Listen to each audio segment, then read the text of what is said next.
नाज़रीन, दुनिया में जहाँ भी पठान होंगे मुसलमान होंगे, और पठान दुनिया की वाहिद कौम है जिसमें इस्लाम के अलावा कोई और मज़हब नहीं है। पठान को अफ़गान भी कहते हैं।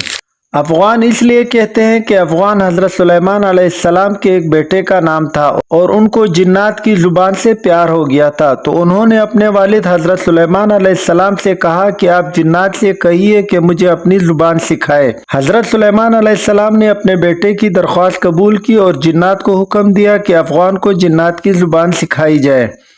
वो ज़ुबान बाद में पश्तून के नाम से पहचानी गई।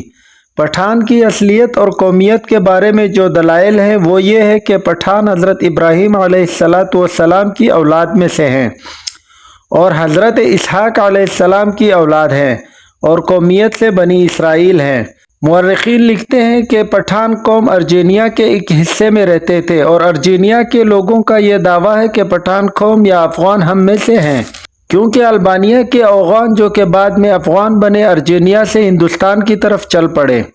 और मुअर्रिखीन लिखते हैं कि इसराइल कबाइल बहुत तकलीफ़ों और मुश्किलात के बाद अफ़गानिस्तान में आबाद हो गए।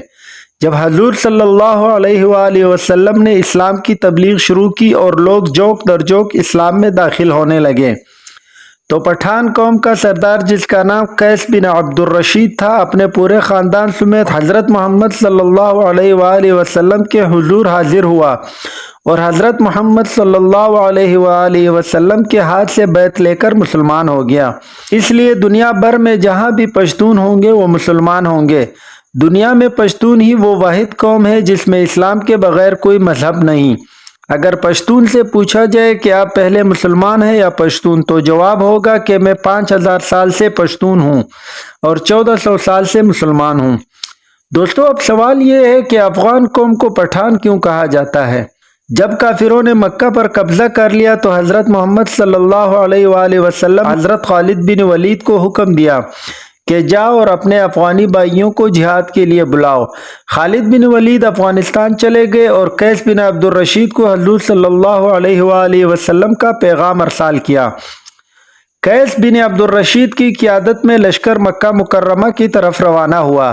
शाम को सहाबा कराम रज़ी अल्लाह तआला अन्हु ने हज़ूर सल्लल्लाहु अलैहि वसल्लम को खुशखबरी सुनाई कि अफ़गानी लश्कर ने आते ही काफिरों का कत्लेआम शुरू कर दिया और तमाम काफिरों का खात्मा कर दिया और मक्का मुकर्रमा को अफ़गानियों ने फतह कर लिया।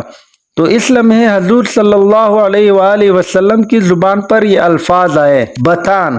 ख़वातीन व हज़रात, बतान अरबी ज़बान का लफ्ज़ है, यानी सख्त तरीन लकड़ी जो समंदरी जहाज़ों में लगाई जाती है, जिसे समंदरी पानी भी कमज़ोर नहीं कर सकता। ये लफ्ज़ जब बर्रे सग़ीर पहुँचा तो बतान से पठान हो गया। और अगर इनकी तारीख़ का तकाबुली जायज़ा लिया जाए तो फ़ारसी में पश्तून, मुकाबिल ज़बान में पख्तून और उर्दू में पठान। ये कौम पूरी दुनिया में फैली हुई एक गैरतमंद कौम के नाम से गर्दानी जाती है, जिसमें अफ़गानिस्तान, पाकिस्तान और भारत अव्वल नंबर पे हैं। नाज़रीन, दुनिया में पश्तून अपनी वफ़ा गैरत के नाम से जाने जाते हैं और पश्तून लफ्ज़ का मतलब होता है इज़्ज़त और वफ़ा वाला और अपने दीन पर मर मिटने वाला। पश्तूनों ने क़ियाम पाकिस्तान में भी भरपूर हिस्सा लिया। बाज़ मुअर्रिखीन के नज़दीक पठान यूनानी नस्ल है और बाज़ के नज़दीक ये कैस बिन अब्दुर रशीद की औलाद है, जबकि तीसरे नज़रिए के मुताबिक ये बनी इसराइल के गुनगुश्ता कबाइल से ताल्लुक़ रखते हैं। खुद कैस बिन अब्दुर रशीद की औलाद समझने वालों का नज़रिया ये है कि मक्का में क़ियाम के दौरान हज़रत खालिद बिन वलीद रज़ी अल्लाह तआला अन्हु ने अपनी साहिबजादी इनके मुअर्रिस आला के निकाह में दे दी थी, जिन्हें वो हमरा लेकर अपनी वतन वापस चले गए और फिर उन्होंने यहाँ से अपनी बकिया ज़िंदगी इस्लाम की राह में सरफ कर दी। इसलिए कैस बिन अब्दुर रशीद की औलाद पठान कहलाती है, जबकि ये भी कहा जाता है कि खुद कैस बिन अब्दुर रशीद का ताल्लुक भी बनी इसराइल के बादशाह से था। इस तरह दोनों नज़रियात के मुताबिक इनका ताल्लुक बनी इसराइल से बनता है। ख़वातीन व हज़रात, सबसे ताज्जुब खेज़ बात यह है कि इनमें यूसुफ़ यूसुफ, दाऊद खेल दाऊद, मूसा खेल मूसा के बेटे और सुलेमान खेल सुलेमान के बेटे माने जाते हैं, लेकिन इसकी तस्दीक करना बहुत मुश्किल है। पठानों के कई औसाफ अरबों से मिलते जुलते हैं। अरब कौम मेहमान नवाज, बहादुर और अहले कलम होने के साथ साथ दूसरे कौमों से इतनी जल्दी मरूब नहीं होते। हैरत की बात यह है कि यही औसाफ पठान कौम में भी शिद्दत से पाए जाते हैं। नस्ली तौर पर दोनों कौमें अपने आप को दुनिया की बेहतरीन कौमें तस्वुर करती हैं। मजहबी तौर पर सख्त हैं और सर पर टोपी रखने का रुझान भी आम है, जबकि इसके अलावा भी कई रस्म व रिवाज मुश्तरक हैं। दोस्तों, तो ये थी आज की वीडियो पसंद आने की सूरत में इसे ज़्यादा से ज़्यादा लाइक करके हमारी हौसला अफजाई करें और यूट्यूब पर हमें सब्सक्राइब कर दें। मिलते हैं अगली वीडियो में, तब तक के लिए अपना और इस चैनल का भी ख्याल रखें। अल्लाह हाफिज़।